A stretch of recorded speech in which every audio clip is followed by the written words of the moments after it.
Hi, Tom. Okay, so we've got your 6139s here. Both of them are going to be interesting. This one cosmetically this is the True Pogue. This one is cosmetically is good. The movement is just running like craziness, but it's bright and it's shiny. It's got some crazy stuff in terms of.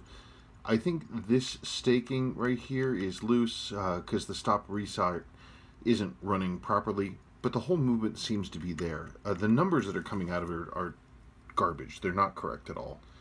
The watch is running. There's no way these numbers are right. It says this is the maximum amount of beat error this machine can calculate to, and it says it's out there. Usually, when I see this, it means the machine can't hear it correctly. It means it can't hear the watch correctly and it doesn't understand the numbers it's getting. I don't believe this for a second. 255. I don't believe that for a minute. The watch is intact, but it definitely needs service. But it's there. It's running. I got it running, and it resets perfectly to zero. It just I had to do it manually, like through the back. I had to manually operate the levers on the movement to make that happen. So let's talk cosmetics. Okay, you got two watches. Two watches. The True Pogue from December 71, and then you got a Post Pogue from December 72. So this one cosmetically, I mean it's pretty nice. That's pretty nice. That's pretty nice. It's got white loom and you got a little bit of darkening around the bottom of the dial, but that's not a big deal. This is the one you also bought as like a parts donor.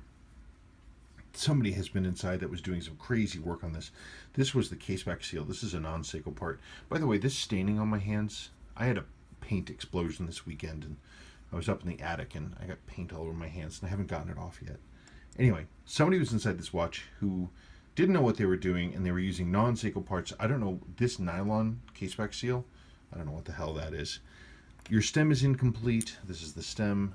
It's missing the spring for the gear. That's gone. And the seal is wrong. Somebody put in two weird little O-ring seals. That's just flat out wrong.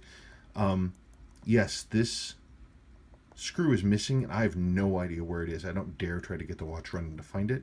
You're also missing the hammer spring. It's supposed to be right here. It's gone.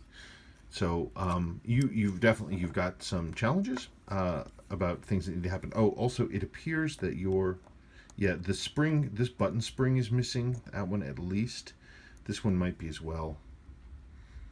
This is a decent parts watch, but I wouldn't think too much more about it. I don't know that I'm going to need it as a parts watch because I have a feeling that when I service this one, it'll come back to life pretty well. This one, it's just challenged. I mean, we've got this one as a backup in case we need it. I would assume that if we go through and we service this one, it's going to be fine. I just need to service it. It needs to be lubricated correctly. It needs to be cleaned.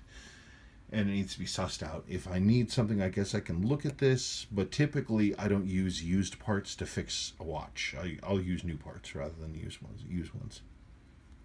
But I think it's a good one. I think we can do it.